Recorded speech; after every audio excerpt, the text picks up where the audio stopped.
کسی کی تھوڑی نیکیوں کو کم مت جانو، کیا پتا کس کا کون سا عمل عند اللہ کتنا قیمتی اور وزنی ہے۔ اما عائشہ صدیقہ رضی اللہ تعالی عنہا کو اللہ کے نبی نے فرمایا، عائشہ لو قبل اللہ من العبد سجدة واحدہ، اے عائشہ اگر میری امت میں سے کسی کا ایک سجدہ بھی اللہ کو پسند آ گیا تو اس کی بخشش کے لیے کافی ہے۔ تو یہاں سے پتہ چلتا ہے کہ کسی کی چھوٹی سی چھوٹی نیکی بھی عند اللہ اگر پسند آ گئی تو اسے پار لے جائے گی، اس کے گناہوں کو دھو دے گی، اس کے گناہوں کو گرا دے گی۔ حجاج بن یوسف الثقفی کے بارے میں مختلف لوگوں کے مختلف اذہان ہیں۔ ایک واقعہ یہ بھی تحریر ہے کہ جب اس کی انتقال کی گھڑیاں آنے لگیں تو اس نے اپنی ماں کو بلایا کہ لوگ میرے بارے میں کیا کہتے ہیں، کہ یہ کہتے ہیں، یہ کہتے ہیں، یہ جہنمی ہے، یہ ہے، وہ ہے۔ تو حجاج نے اپنی ماں سے کہا، اے میری ماں، اگر آپ کو اللہ اختیار دے دے اور کہیں تو فیصلہ کر حجاج کے بارے میں، تو کیا فیصلہ کرے گی؟ تو ماں کی آنکھوں میں آنسو آ گئے، کہنے لگی بیٹا تو ظالم بھی ہے، جو بھی ہے، پر ہے تو میرا بیٹا، میں تجھے جہنم سے بچا لوں گی۔ تو حجاج کے چہرے پہ مسکراہٹ آ گئی اور کہنے لگا، اے میری ماں، تو مجھ سے اتنا پیار کرتی ہے کہ تو مجھے جہنم میں نہیں دیکھ سکتی، تو اللہ تجھ سے کئی گنا زیادہ مجھ سے پیار کرتا ہے، وہ نہیں چاہے گا کہ میں جہنم میں جاؤں۔ آخری وقت میں اس نے علماء کو جمع کیا، 500 کے قریب علماء جمع ہوئے، کہ بتاؤ میری بخشش ہو جائے گی، میں پار لگ سکتا ہوں؟ تو جب اس کی بدعمالیاں سامنے آئیں تو سب نے کہا مشکل نظر آ رہا ہے۔ تو اس کو مایوسی ہوئی تو اس نے اپنے چہرے کو دوسری طرف پھیرا اور آنکھوں میں 2 آنسو تھے جو گالوں پہ نہیں گرے، یہاں اندر ہی رہے، اور اس نے کہا میرا اللہ میرے لیے کافی ہے۔ علماء چلے گئے، حجاج کا انتقال ہو گیا۔ انہی علماء میں سے ایک نے دیکھا کہ حجاج کیا معاملہ ہوا تیرے ساتھ؟ کہ اللہ نے مجھے بلایا اور کہا کیا لائے ہو؟ تو میرے ہاتھ خالی تھے، میرے پاس کچھ نہیں تھا اپنے اللہ کو پیش کرنے کے لیے، تو میری نظریں جھک گئیں، میرے پاس کچھ نہیں تھا پیش کرنے کے لیے۔ تو کہا اللہ نے کہ جب تو نے علماء کو اکٹھا کیا تھا تو علماء نے کیا کہا تھا؟ کہ علماء نے کہا تھا مشکل نظر آ رہا ہے۔ پھر تو نے کیا کیا تھا؟ کہ یا اللہ میرے پاس کچھ نہیں تھا، بس 2 آنسو تھے جو میری آنکھوں میں ہی ہے، اور میں نے کہا میرا اللہ میرے لیے کافی ہے۔ تو اللہ نے کہا اس کے وہ 2 آنسو لائے جائیں۔ کہ میرے وہ 2 آنسو لائے گئے اور میری نیکیوں کے پڑھنے میں رکھے گئے اور دوسرے پڑھنے میں میرے سارے گناہ رکھے گئے، تو میرے 2 آنسو ان سارے گناہوں پہ بھاری ہو گئے، وہ 2 آنسو میرے سارے گناہوں پہ بھاری ہو گئے۔ حدیث میں آتا ہے کہ ایک آدمی معاشر کے میدان میں آئے گا اور اس کے پاس اعمال اتنے نہیں ہوں گے، نہ ہونے کے برابر ہوں گے، تو اللہ فرمائیں گے کیا لائے ہو؟ پاس کچھ نہیں ہوگا، کچھ نہیں ہوگا پاس۔ تو اس کے آنکھوں کے یہ جو بال ہے یہ اللہ کے سامنے بولے، کیونکہ الیوم نختم علی افواہہم وتکلمنا ایدیہم وتشہد ارجلہم بما کانوا یکسبون۔ اس دن تو زبان پر پہرا ہوگا، بند ہوگی، مہر لگی ہوگی، تو باقی اعضاء بولیں گے، تو یہ بال جو پلکوں کے ہیں یہ اللہ کے سامنے بول پڑیں گے، اے اللہ، اے اللہ، میں سفارشی ہوں اس پر کہ ایک مجلس میں تیرا تذکرہ ہو رہا تھا اور اس کے 2 آنسو نکلے تھے جو نے صرف مجھے گیلا کیا تھا، اے اللہ اس کے یہ 2 آنسو تیرے لیے تھے، اس کی بخشش فرما دے۔ اللہ کے نبی فرماتے ہیں اللہ ان بالوں کی سفارش کو قبول کرتے ہوئے اسے معاف فرما دے۔ تو میرے دوستو، بزرگوں اور بھائیوں، میرے اللہ کو تو وہ بادشاہ ہے، اسے کسی کی کوئی ادا، کوئی عمل پسند آ گیا پار لگا دے گا۔ پار لگا. کوئی ایک چیز، کوئی ایک کر کے تو دکھائیں اپنے اللہ کو. کوئی ایسا عمل، کوئی ایسا سجدہ، کوئی ایسا بول، کوئی ایسا رونا، کوئی ایسی خدمت کہ جو اللہ تیرے لیے ہو، جو تیرے لیے ہو. اللہ کو اپنے خلوص کے ساتھ کیا ہوا ایک دفعہ کا سبحان اللہ اپنے عرش سے زیادہ محبوب ہے.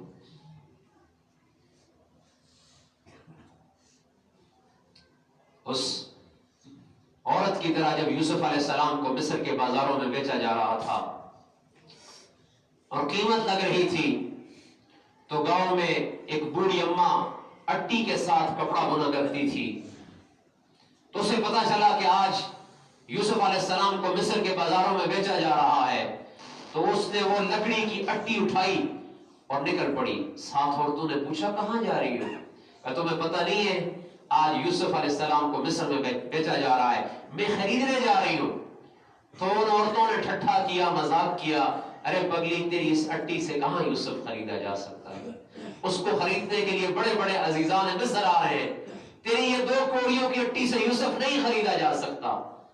تو اس نے کہا مجھے پتا ہے میری ان 2 کوڑیوں کی اٹی سے یوسف نہیں خریدا جا سکتا، لیکن کل جب معاشر کے میدان میں پیش ہوں گی تو جب میرا اللہ کہے گا کون تھا میرے یوسف کا خریدار، باہر آ جائے تو یہ میں اٹی لے کے آ جاؤں گی. شاید اسی وجہ سے اللہ میری بخشش کر دے.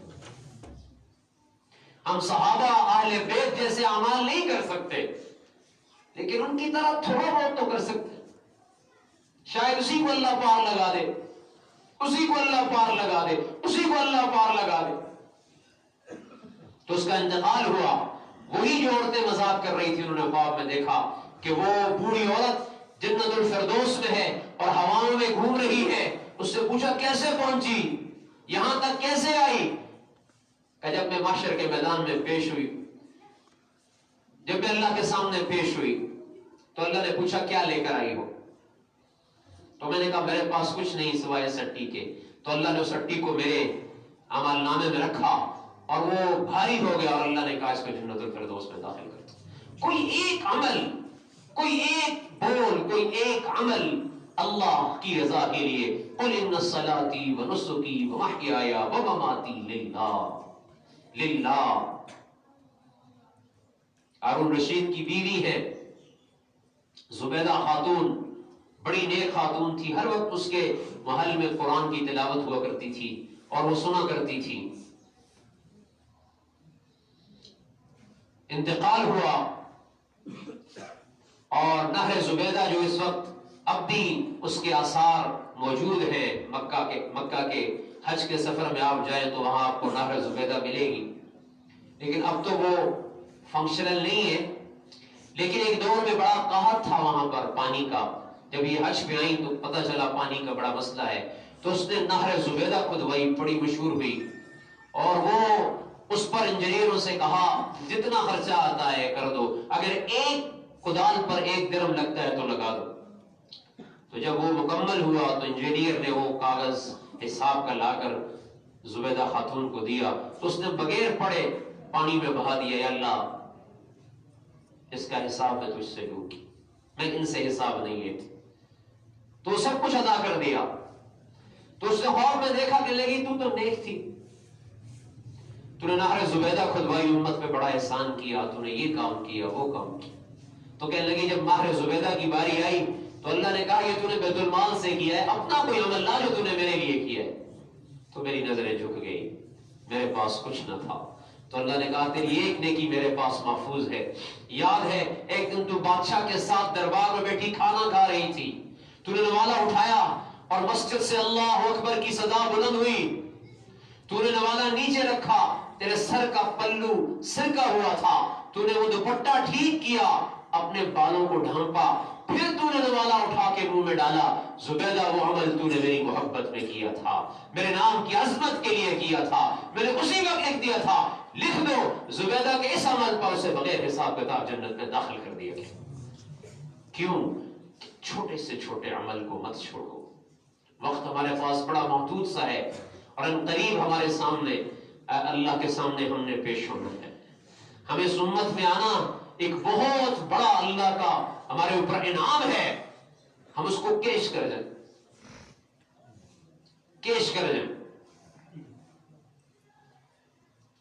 بہت بہت چھوٹے سے چھوٹے عمل کو اللہ بڑا چڑھا کے پیش کرتے ہیں. چھوٹے سے چھوٹے عمل کو بڑا چڑھا کے پیش کرتے ہیں. ابھی آپ مسجد میں آئے ہیں, آپ نے گھر سے وضو کیا ہے, وضو کر کے آپ نے پہلا قدم رکھا ہے گھر سے باہر, اللہ نے وہی اعلان فرما دیا ہے کہ اس بندے کی زندگی کے سارے گناہ معاف کر دیے جائیں. کون کرتا ہے ایسا؟ یہ وفائیں ہمیں کہیں نہیں ملیں گی, اللہ کے دربار میں ملیں گی, اور حضور صلی اللہ تعالی علیہ وسلم کی شفقتوں اور محبتوں میں ملیں گی. میرے نبی نے فرمایا کل بنی آدم خطاء, ہر انسان سے غلطیاں ہوں گی. یہ نہیں ہو سکتا کہ انسان اور اس سے غلطیاں نہ ہوں, لیکن بہترین غلطی کرنے والا وہ ہے جو توبہ کرنے والا ہے, معافی مانگنے والا ہے. اور اللہ کو ایسا مسلمان زیادہ پسند ہے جو غلطی کرے اور فوراً توبہ کر جائے. حدیث میں آتا ہے قرآن میں اولئک یبدل اللہ, اس پر اللہ کے نبی کی ایک حدیث ہے کہ ایک آدمی گناہ کرتا ہے کرتا ہے کرتا ہے, پھر اللہ کے ہاں توبہ کر جاتا ہے, توبہ کر جاتا ہے. اللہ فرماتے ہیں میں اس کی زندگی کے سارے گناہوں کو نیکیوں میں بدل دیتا ہوں. اور روایت میں آتا ہے کہ توبہ کرنے والا ایسا ہے جیسے اس نے غلطی کی ہی نہیں ہے. کیوں کہ اللہ رب العزت, اللہ کے انبیاء معصوم ہیں, صحابہ مغفور ہیں, اس کے بعد جتنے لوگ بھی آئیں گے ان سے غلطیاں ہوں گی, لیکن میرے اللہ کا کیا خوبصورت نظام ہے کہ اللہ رب العزت نے اس امت پر بہترین انعام کرتے ہوئے, بہترین انعام کرتے ہوئے ان کی غلطیوں پہ پردے ڈالے ہیں اور ان کو نیکیوں میں بدل دیا ہے. بلکہ کہا ہے جو کسی کے عیب پہ پردہ ڈالے گا, کسی کے گناہ پہ پردہ ڈالے گا, اللہ محشر کے میدان میں اسے بلائیں گے اور نور کے پردوں میں اسے لے کر آئیں گے اور اسے کہیں گے امالنامہ پیش کر اپنا. جب امالنامہ کھلے گا تو یہ آدمی ڈر جائے گا, یہ عورت ڈر جائے گی اور کہے گی اب میرا حساب ہوگا, تو اللہ تعالیٰ اسے بند کر دیں گے اور کہیں گے میں تیرا مقروض ہوں. تو پوچھے گا اللہ آپ کیسے مقروض؟ کہ دنیا میں تو نے فلاں عورت کے مرد کے عیبوں پہ پردہ ڈالا تھا, آج میں تیرے سارے عیبوں پہ پردہ ڈالتا ہوں, جا بغیر حساب کتاب جنت میں داخل ہو جائے.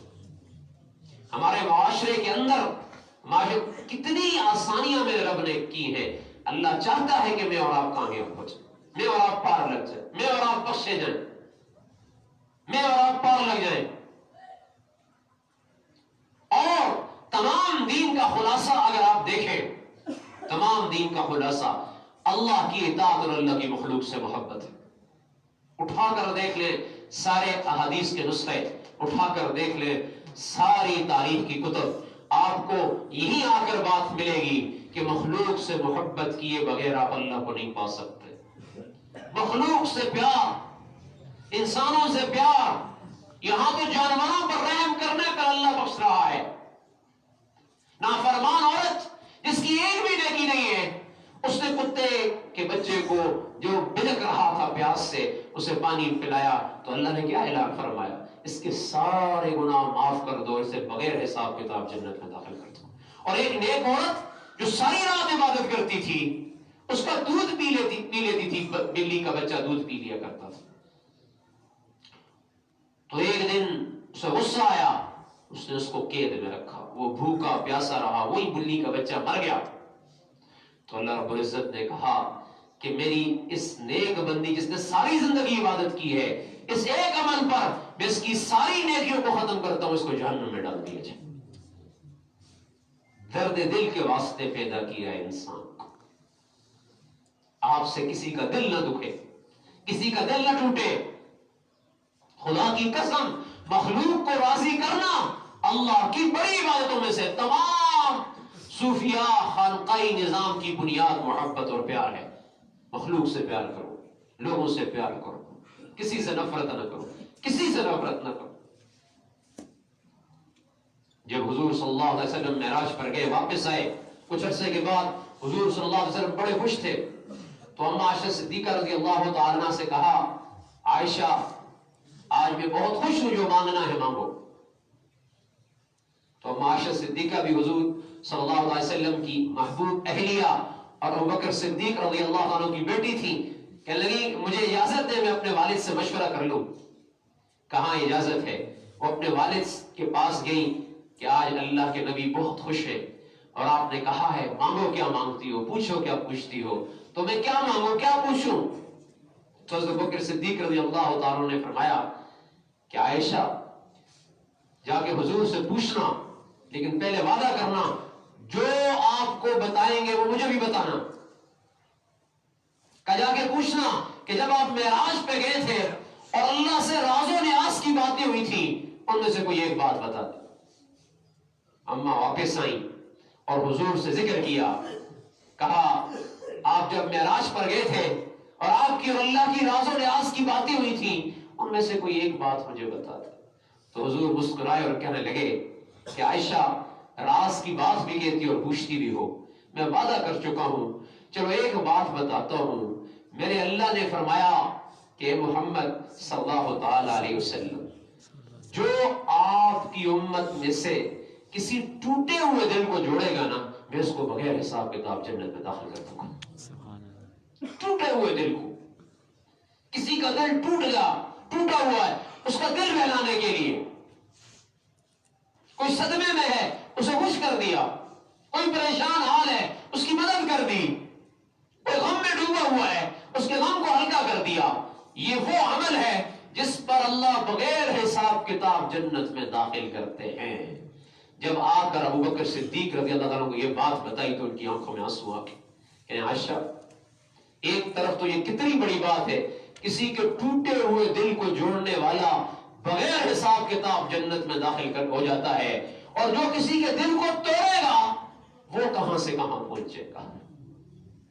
کسی کو کسی سے نفرت نہ کرو، کسی سے بغض نہ رکھو، کسی سے کینہ نہ رکھو۔ ہر انسان اللہ کو پانے کی ایک منزل طے کر رہا ہے، منزل طے کر رہا ہے، فیصلہ جا کر موت پہ ہوگا اور محشر کے میدان میں ہوگا کہ اللہ کے ہاں کون قیمتی ہے۔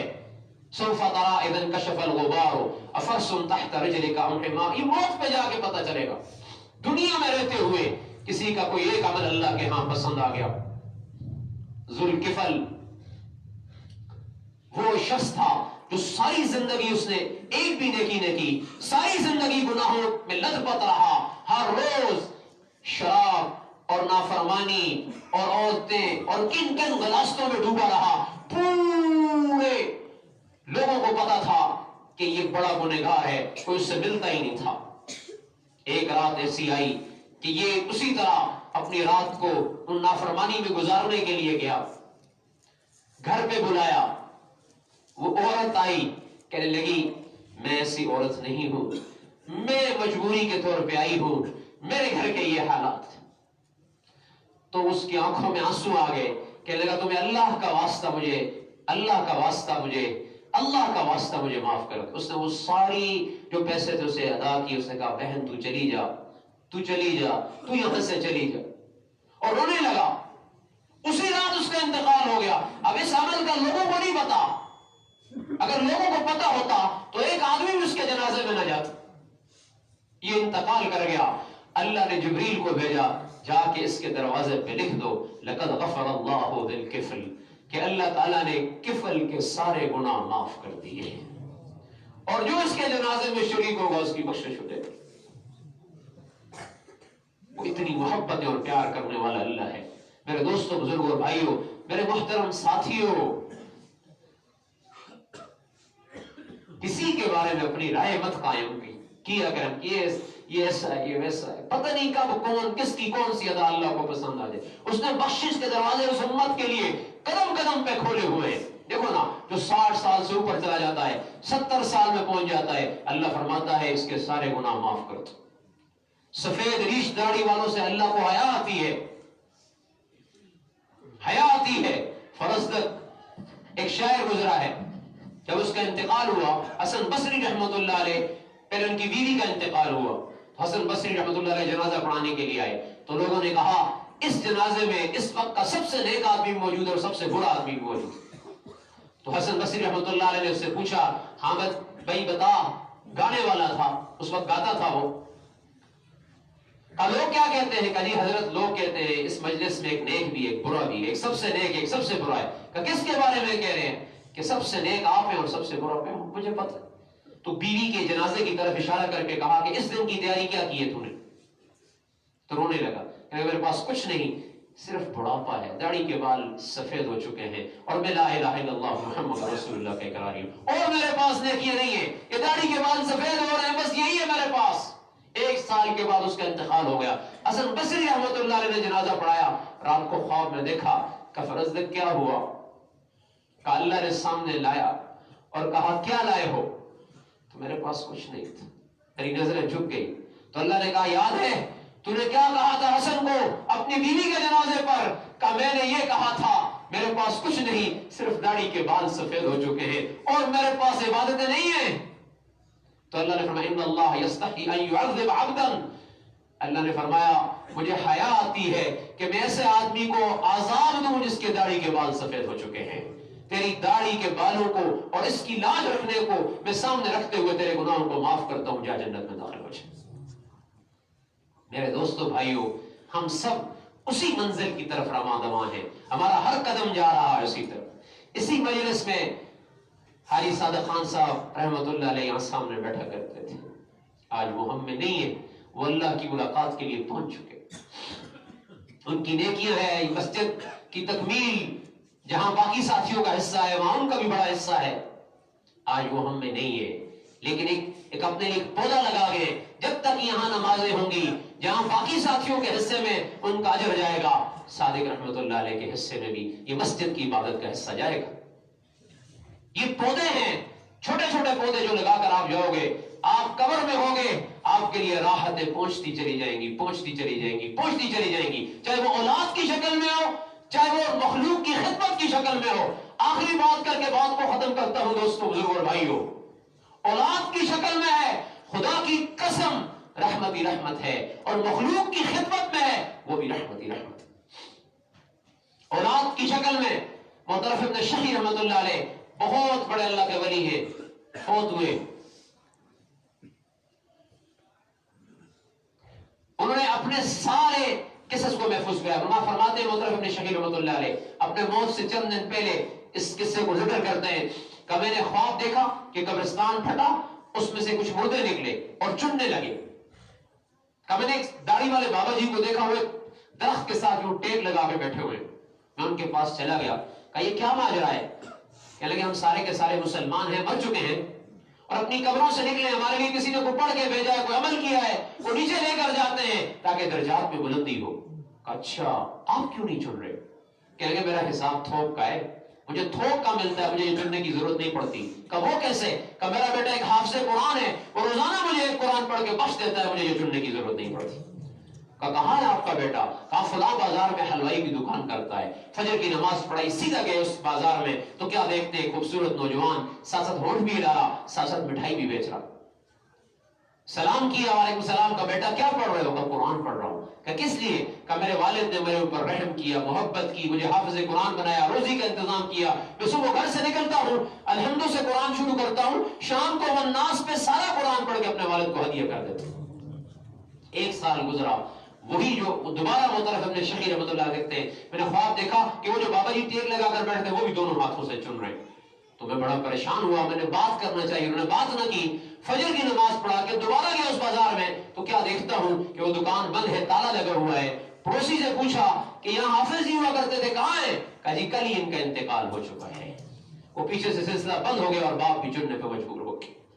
دوسرا، مخلوق پر کسی بھی شکل پر اپنی انویسٹمنٹ کر کے چلے جاؤ، لگا کے چلے جاؤ، کنواں کھدوا کے چلے جاؤ، کسی کی مدد کر کے چلے جاؤ، کسی غریب بیوہ یتیم کے سر پہ ہاتھ رکھ کے چلے جاؤ، ان کے لیے کوئی روزگار کی شکلیں مہیا کر کے چلے جاؤ، کسی کے گھر میں آٹا پہنچا کے چلے جاؤ، اس کی خدمت کر کے چلے جاؤ، خدا کی قسم، خدا کی قسم، اللہ کی ساری توجہ رحمتیں آپ کے دروازے پر ہوگی۔ یہ وہ چیزیں ہیں جو آپ کو بعد میں بہت کام آئیں گی، کسی چیز کا قلب اور افسوس نہیں ہوگا۔ آؤ میرے دوستو، اس دین کو ہم زندہ کریں، جو دین آج ہم سے دور ہو چکا ہے۔ ہم صرف نماز روزے کو ہی دین سمجھتے ہیں، یہ اللہ کا حق ہے، نماز روزہ حج یہ اللہ کے حقوق ہیں، لیکن میری اور آپ کی پہچان خدمت سے ہے، محبت سے ہے، پیار سے ہے، احساس سے ہے، دوسروں کا احساس.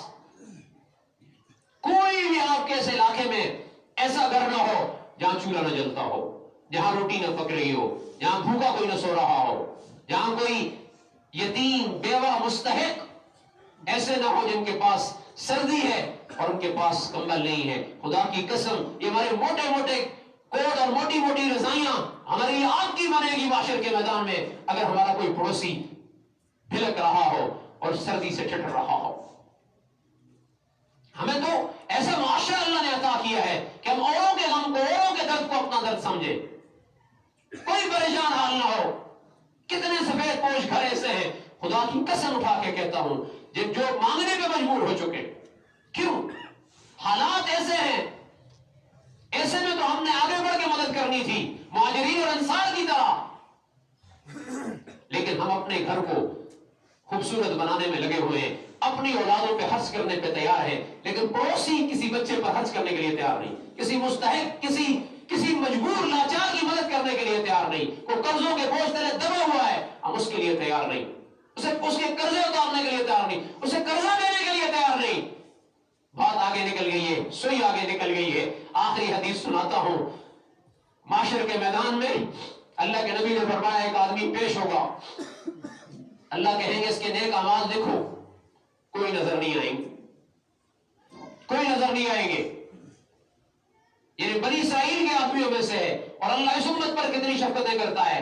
تو اللہ فرمائیں گے دیکھو کوئی عمل بڑا امیر ہوگا وہ لے دنیا کے اندر. تو تلاش کرنے کے بعد ایک فرشتہ اس کی ایک نیکی پیش کرے گا. اللہ فرمائیں گے کیا نیکی لائے ہو؟ کہ اللہ اور تو کوئی نیکی اس کی نظر نہیں آتی. یہ دنیا میں رہتے ہوئے لوگوں کو قرض دیا کرتا تھا، مالدار تھا، قرض دیا کرتا تھا، لیکن واپس لیتے ہوئے انہیں زد و کوب نہیں کرتا تھا، انہیں تکلیف نہیں دیتا تھا، آرام سے لیتا تھا، لوگوں کو تکالیف میں نہیں ڈالتا تھا، آسانیاں پیدا کرتا تھا اور لوگوں کو ڈانٹتا نہیں تھا. تو اللہ رب العزت کا غصہ محبت میں بدل جائے گا اور فرمائیں گے اس کی اسی عمل کو تولا جائے، اس کی نیکی کے پلڑے میں اس عمل کو رکھا جائے گا اور سارے گناہ دوسرے پلڑے میں رکھے جائیں گے. یہ نیکی کا پلڑا جھک جائے گا. کیوں؟ کہ یہ انسانیت پر رحم کرنے والا تھا، تکلیف نہیں دیتا تھا. تو میرے دوستوں، بزرگوں، بھائیوں، کما کر لاؤ، اس میں کچھ حصہ غریبوں کا رکھو، ناداروں کو رکھو، یتیموں کو رکھو، سفید پوش لوگوں کو رکھو، عزیز و اقارب میں آپ کو مل جائیں گے. یہ بہت بڑا عمل ہے. تو عبادت کر کے اللہ کو راضی کرو اور مخلوق کی محبت اور احساس کر کے جنت الفردوس کو اپنا مسکن بناؤ. اللہ ہم سب کو عمل کی توفیق عطا فرمائے. وآخر دعوانا ان الحمد للہ رب العالمین.